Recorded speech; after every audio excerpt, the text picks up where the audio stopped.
Oh, we got to go support the sister. We can get a black woman in the White. No, you're not getting one. Her daddy says his entire background is either Caucasian Irish or Caucasian Hindu. His Irish ancestors owned a bunch of slaves, and none of his ancestors were slaves. He has a grandmother who is a dark-skinned Hindu who was a house servant. So where does Kamala get her black ancestry since her mother is classified as a Caucasian Tamil Hindu Brahmin caste person? They're dark skinned, but they're known anthropologically as Indo-Aryans, I-N-D-O hyphen, same word that the Nazis used to talk about the blonde-haired, blue-eyed Aryan supermen from the far north. It was a lie told very long, very loudly, and a lot of people believed it. They still do. Aryan Nation, Aryan Brotherhood, the neo-Nazis. But Aryans look exactly like Kamala Harris. They're swarthy, dark-haired, dark-eyed, and they're classified as Caucasian. So she's got a Caucasian mother, Caucasian dad. Where the hell does she come in being black?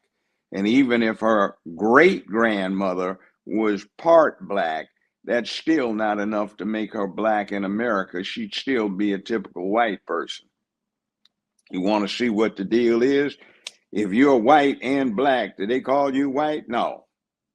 They call you black, or that other N word. If you are Chinese and black, they don't call you Chinese, they call you black. But she's supposed to be Hindu and black, and what do they call her in her own community? Hindu.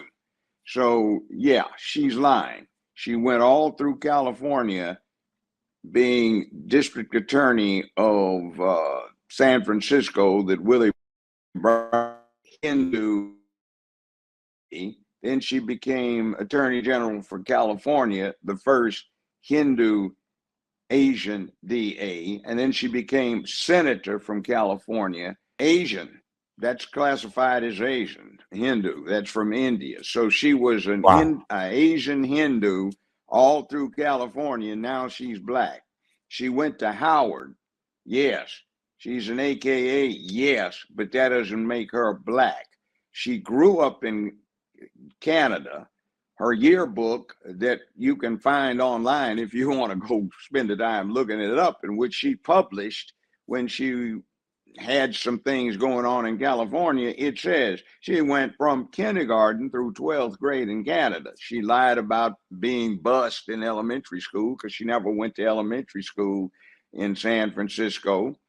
She was born in the same hospital in the same 12-month period my ex-wife was, and my ex, now late mother-in-law, was a paternity nurse in the same delivery room where she was born. So, yeah, she comes from that, but her mother was a Hindu, a visiting scholar, and her daddy was a visiting Hindu scholar, also professor. So how does she become, from that background, she becomes a black woman? She's not. She's a fake. She's been faking her whole damn life. What you do is you never ever let black men lead other black men if you can help it. Always get a black woman to do it. That was a secret that the slave masters had. So they recruit comely wenches to be bed wenches, and if they're good, they move up to the top floor. And when they get gray hair, they make them mammies and put them out to run the colored on the plantation. That's what they're doing. So they fake this. Now, when I had my show, and when it first started 26 years ago, there were what I thought were two beautiful sisters on staff. One of them was quite dark.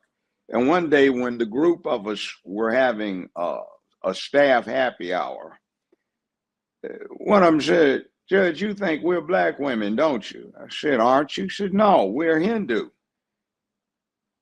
And they gave me a couple of books written by some of their fellows, two guys who had cut their hair off so you couldn't see how wavy it was, changed the way they dressed, changed their language patterns and passed for being black and gotten, in one case, a scholarship to medical school or got his way paid, and the other one got paid through school, masquerading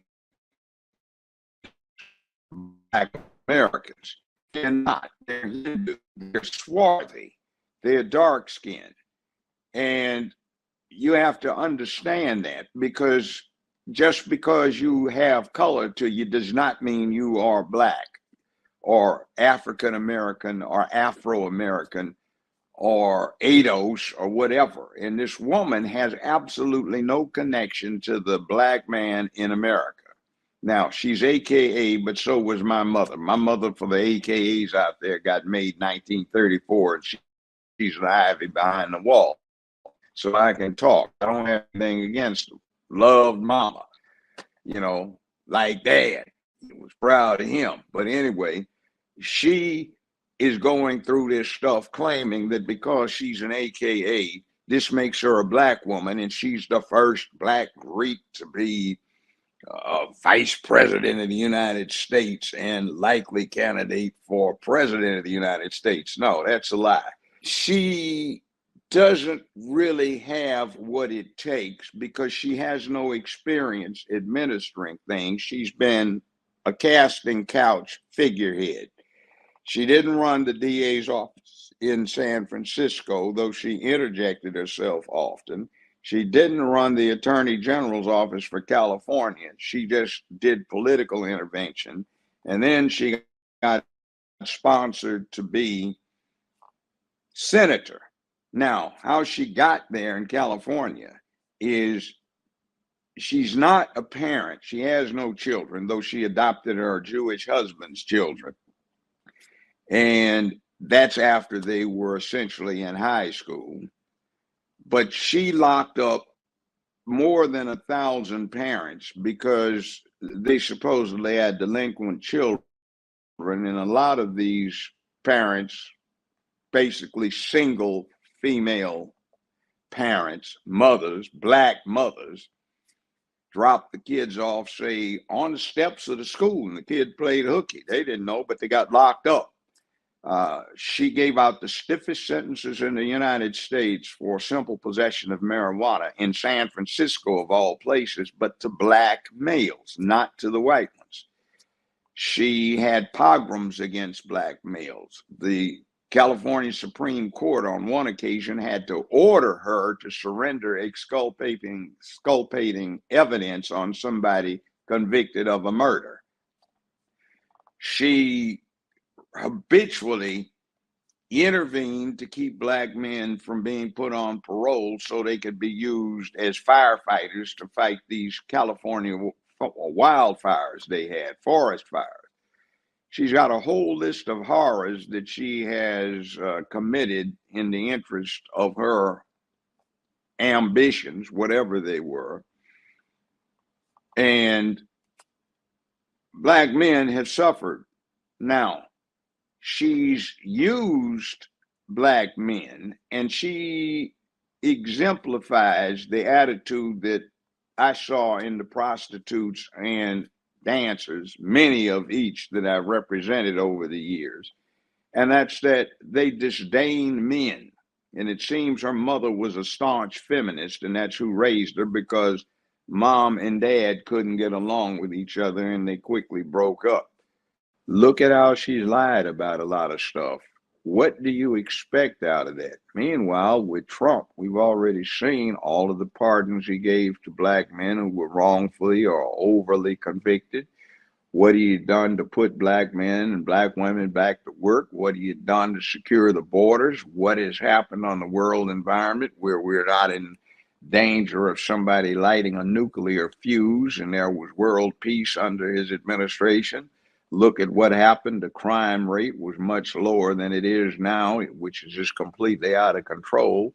Look at the fact that he was trying to promote a traditional nuclear family versus the right now and what is promised if you get Kamala in to turn it into a thing where men basically have no part in the whole plan. We're just superfluous, and somehow or another we're supposed to girl up, I guess, and go join the crowd. So what do you want?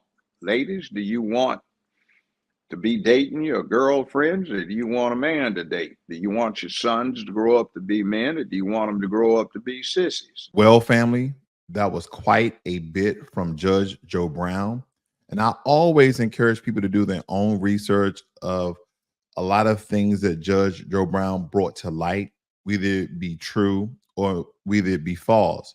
But it's imperative that for whatever reason you're voting, if you're voting simply because she is Black, do your research. If you're voting simply because she is part of a Black sorority, do your research. If you're voting simply because she's an AKA, do your research. If you're voting simply because she is a female, do your research. And there's only one question you really need to ask. Is it symbolism, or she's going to do something that is going to benefit you and your family, and let alone your community? I keep coming up with no, no, and no. And just to triple and quadruple down, let me leave you with a couple of significant points. Now, Senator Harris says she's proud of her record as a prosecutor and that she'll be a prosecutor president, but I'm deeply concerned about this record. There are too many examples to cite, but she put over 1,500 people in jail for marijuana violations and then laughed about it when she was asked if she ever smoked marijuana. She blocked evidence. She blocked evidence that would have freed an innocent man from death row until the courts forced her to do so. She kept people in prison beyond their sentences to use them as cheap labor for the state of California. And she fought to keep cash bail system in place that impacts poor people in the worst kind of way. Do you support reparations for Black people? Oh, shit. Well, listen, again, we had over 200 years of slavery. We had Jim Crow for almost a century. We had legalized discrimination, segregation, and now we have segregation and discrimination that is not legal but still exists and is a barrier to progress. We have disparities around housing. We have disparities around education. We have disparities around income. And we have to recognize that everybody did not start out on an equal footing in this country. And in particular, Black people have not. And so we have got to recognize that and do something about that and give folks a lift up.